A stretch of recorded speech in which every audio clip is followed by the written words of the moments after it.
Bien bonjour à toutes et à tous et bienvenue à cette nouvelle vidéo. Alors aujourd'hui ça sera si vous avez vu ma précédente vidéo d'achat récent, je vais la supprimer tout simplement parce que dans cette vidéo d'achat récent j'avais oublié de vous présenter deux choses, deux cadeaux que j'ai eu à Noël.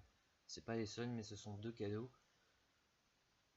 Parmi tous ceux que j'ai eu que je vous ai pas montré, il y en a que deux que je tenais vraiment à vous montrer. J'avais complètement oublié de vous les montrer.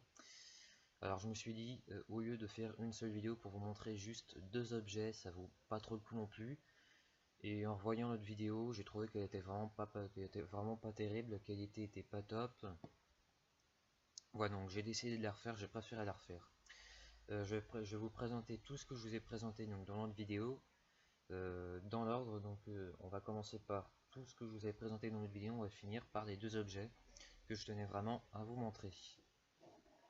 Et on va commencer tout de suite ces vidéos d'achat récent par les DVD avec. Donc on va commencer tout de suite ces vidéos d'achat récent de DVD par Thundercrack, un film que je ne pensais jamais trouver en édition française.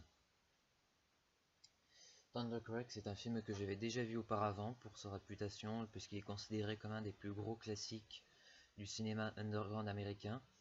Je l'avais vu en entier, sous-titré français, c'est vraiment un film que j'avais adoré, qui m'avait scotché à l'écran et cassé le pif par la même occasion. Impossible de détourner le regard de ce véritable ovni underground.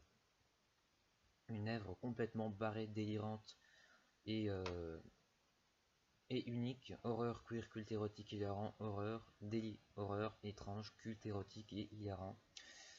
Thundercrack raconte l'histoire de trois hommes et trois femmes qui, durant une nuit d'orage et de grandes tempêtes, une nuit de pleine lune d'orage et de tempête, se réfugient dans une maison hantée, perdue dans une petite prairie où une femme veuve en noir les accueille. Elle est alcoolique et elle conserve les restes du cadavre de son mari dans un bocal géant et renferme son fils monstrueux dans une pièce de la maison.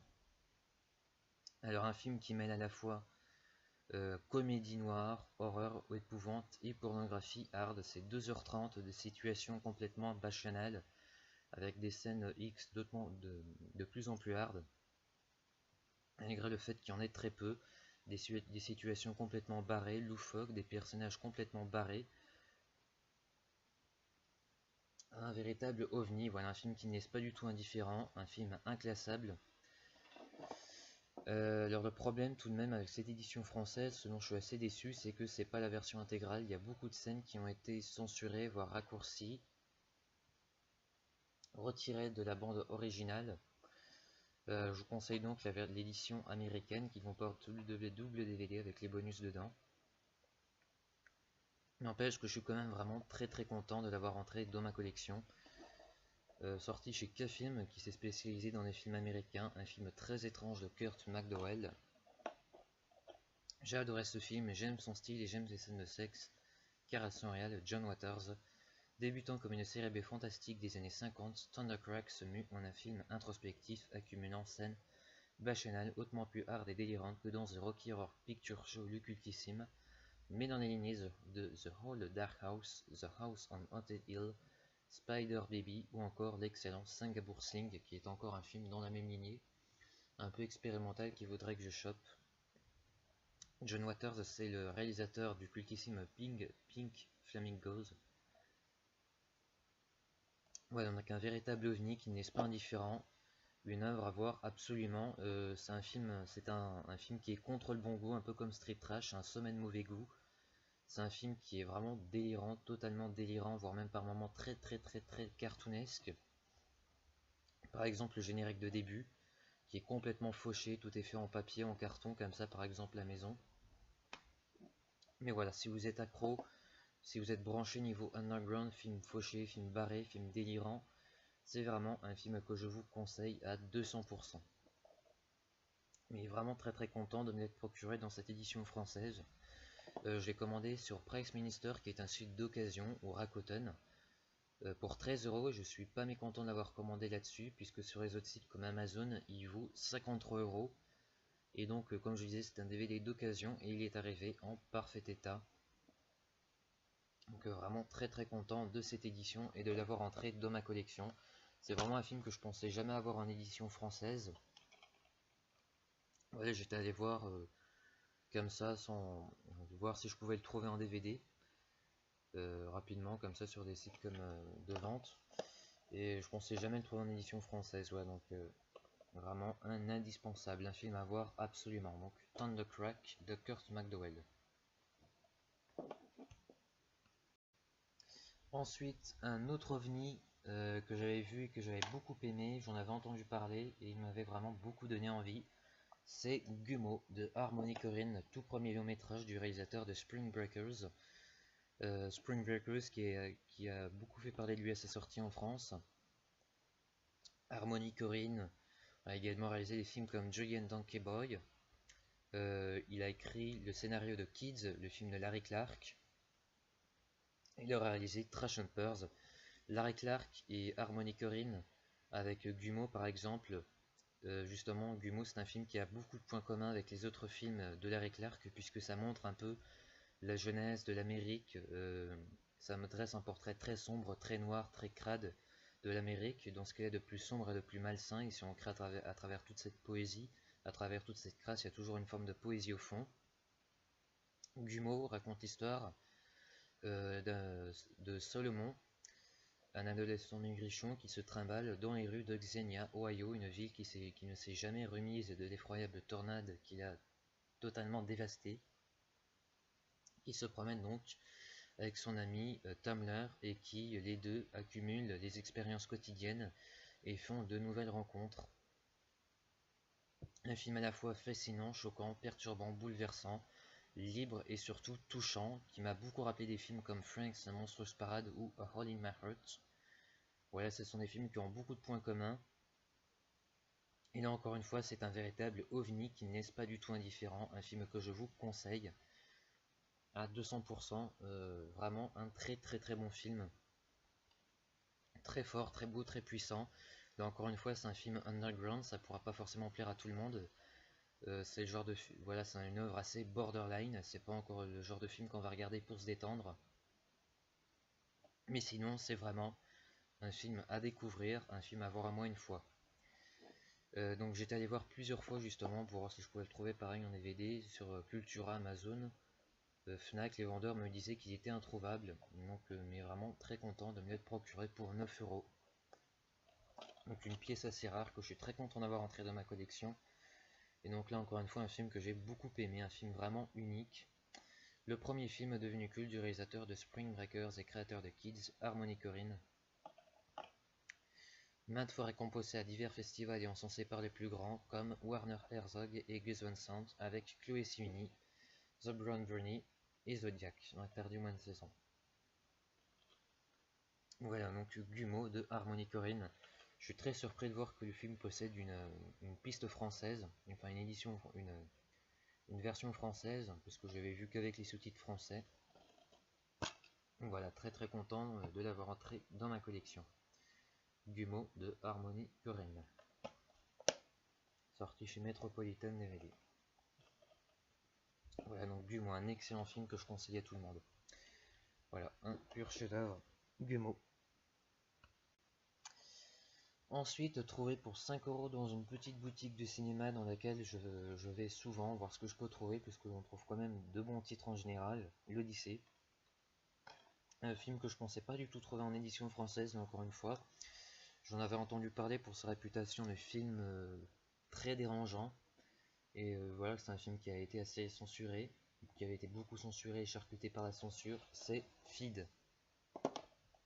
Feed commence où Seven s'arrête. Alors c'est une sorte de suite, je sais pas si on peut appeler ça comme ça, mais ça a été fait en gros sur toute la vague de succès qu'a eu Seven de David Fincher, comme des films comme Vessel, justement. Et c'est vrai qu'il y a énormément de points communs avec Seven, ça m'a beaucoup rappelé Seven sur certains points. L'histoire en gros de deux agents de police qui enquêtent sur un site proposant des activités perverses sadomasochistes avec un ravisseur et sa femme obèse qui les engraisse jusqu'à ce qu'elles meurent et qui parie leur mort sur internet. Et un des deux enquêteurs va voir sa vie de couple se désintégrer. J'ai beaucoup aimé, voilà, c'est un film qui se laisse bien regarder, un film très agréable à regarder, un bon thriller que je vous conseille. Comme Seven d'ailleurs, mais j'ai préféré Feed à Seven. Il est un film pas très connu, et voilà, comme je vous le disais, c'est vraiment été une grosse surprise pour moi de le trouver en France pour 5 €. Is It a Crime to Feed Someone? Là, pareil, un film qui pourra pas forcément plaire à tout le monde, mais qui pour ma part j'ai beaucoup aimé. Voilà, il est vraiment pas connu, je trouve ça assez dommage, pourtant il est vraiment pas mal. Donc, Feed. Voilà, un très bon thriller que je vous conseille. Voilà, à part quelques petites scènes érotisées, honnêtement, il n'y a vraiment rien de bien de quoi fouetter un chat. Pourtant, c'est un film qui a été lourdement censuré lors de sa sortie en salle. Donc, Feed, très content de me l'être procuré. On continue avec un film d'horreur français avec Vincent Cassel, c'est Shaitan. Un mélange de La colline des yeux, de Haute tension et de Frontières de Xavier Jens. Là pareil, film assez inclassable qui varie entre la comédie et l'horreur. Une sorte d'ovni que j'ai beaucoup apprécié, donc Shaitan, avec dans le rôle principal Vincent Cassel qui joue le rôle de Joseph. L'histoire en gros d'une bande de jeunes qui sortent d'une soirée qui s'est très mal déroulée et l'une des deux, et une jeune fille justement, je ne me souviens plus de son nom, propose de les accompagner chez eux, et lorsque la jeunesse des villes rencontre Joseph, euh, interprété par Vincent Cassel, une sorte de psychopathe, ça se transforme pour le réveillon de Noël en une forme de conte macabre, malsain, et ça plonge dans un véritable cauchemar. Donc vraiment un bon film encore une fois que j'ai bien apprécié, ça a été une bonne surprise. Très content de me l'être procuré, je cherchais depuis un petit moment. Pour 1,99 € je crois Easy Cash. Voilà, donc très content de cette trouvaille. Shaitan avec Vincent Cassel. Donc Vincent Cassel qu'on a pu voir dans Tale of Tales de Matthew Byron, qui est un film que j'étais allé voir au cinéma, qui est vraiment pas connu, encore une fois c'est assez dommage, mais qui est vraiment super bon. Donc Shaitan avec Vincent Cassel. On a fini avec les DVD et on passe directement aux ouvrages et aux cadeaux de Noël. Et on commence par cet ouvrage, Une renaissance du cinéma, le cinéma underground américain, écrit par Dominique Noguez. Donc le cinéma underground, c'est une variété de cinéma expérimental et indépendant. Et là, ça retrace en gros le cinéma underground américain, le tout premier cinéma underground des années 20 à 60. Ça parle en gros une étude historique, esthétique, économique de l'underground, de son histoire, de ses thématiques et des principaux cinéastes expérimentaux d'époque. Une lecture vraiment passionnante, j'ai adoré ce livre, je l'ai dévoré. C'est vraiment super bien écrit, on le lit comme un roman en gros, c'est même presque de la poésie à certains moments, tellement c'est bien écrit. J'en ai vu un autre d'ouvrage comme ça, je crois que c'était une théorie du cinéma expérimental, et un autre justement, que j'ai croisé récemment, c'était le cinéma underground américain des années 60. Alors le thème underground a pris plusieurs sens au fur et à mesure des années, c'est pour ça qu'il n'est pas très connu. Aujourd'hui, toute œuvre underground, c'est toute œuvre produite en dehors du circuit commercial, industriel et social. Voilà, donc de 1962 à 1969, aux États-Unis, des centaines de films sont créés en marge d'Hollywood. Certains vont faire scandale pour leur franchise sexuelle, d'autres pour leur non-conformisme politique, tous pour leur liberté esthétique garantie par leur indépendance économique. Justement, voilà, étude historique, économique et esthétique, cet ouvrage de référence qui comporte une filmographie des principaux cinéastes, bibliographie, un index de 40 illustrations propose aussi des éléments d'une théorie générale du cinéma expérimental. La lisibilité du texte, sa richesse culturelle, ses repères multiples en rendent indéniablement la lecture passionnante. Voilà, donc alors vers la fin, on a les principaux cinéastes, les principaux films de ces cinéastes, comme Corruption of the Damned, The Maxwell's Demon. Voilà, index. Filmographie, notice.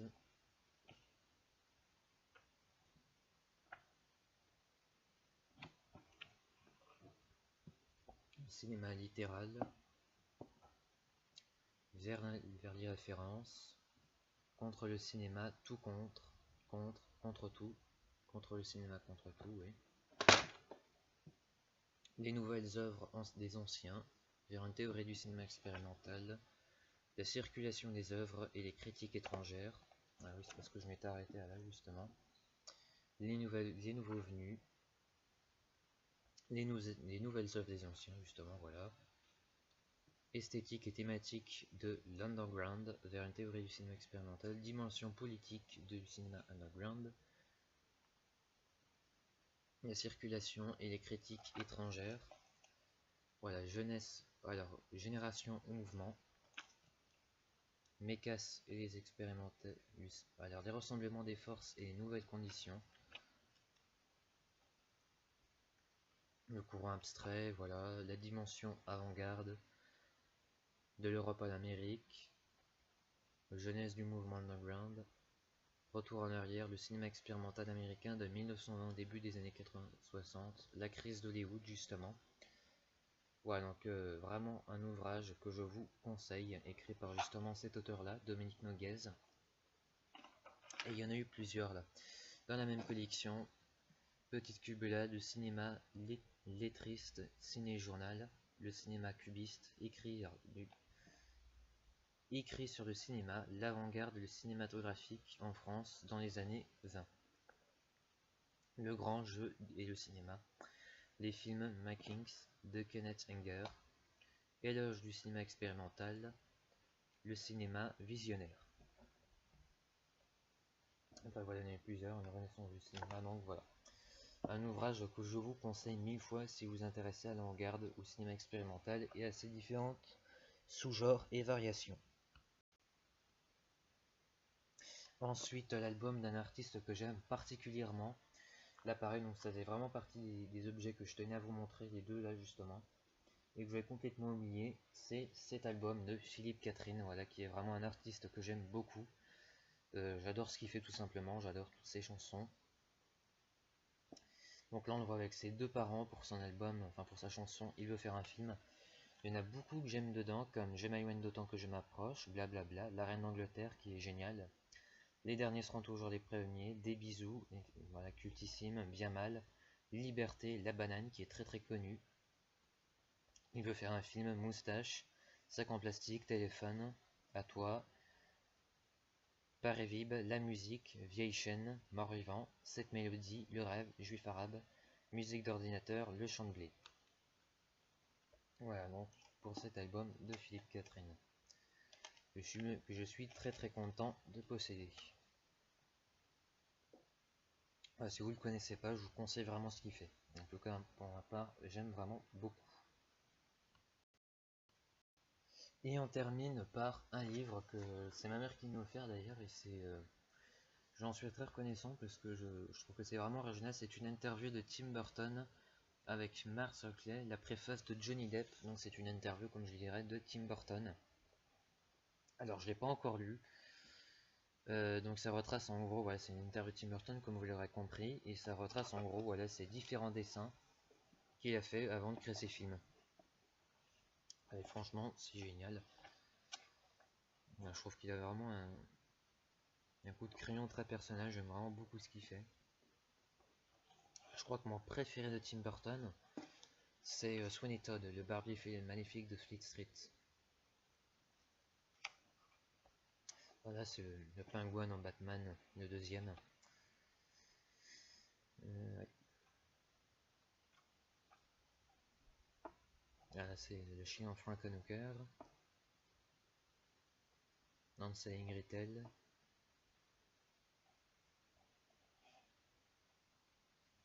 Trick or Treat. Donc voilà, j'ai hâte de voir ça, j'ai hâte de lire ça, ça va être vraiment très très sympa.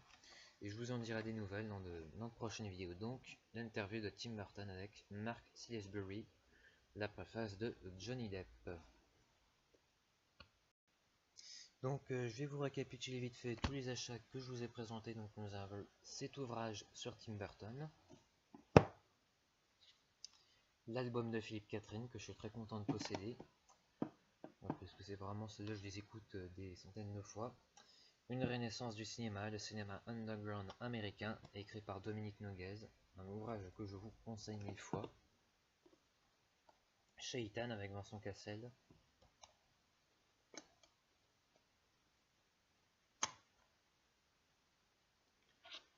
l'excellent mais très peu connu Feed, voilà qui est vraiment une très très bonne surprise.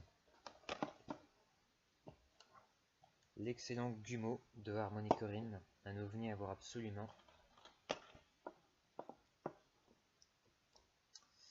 Et le cultissime et génialissime Thundercrack de Kurt McDowell. Donc voilà, mes deux prochaines vidéos seront sûrement deux critiques, une qui portera sur Thundercrack et l'autre sur Schizophrenia Angst, le tueur de l'ombre de Gérard Calde, puisque je vous ai promis la critique de ce chef-d'œuvre.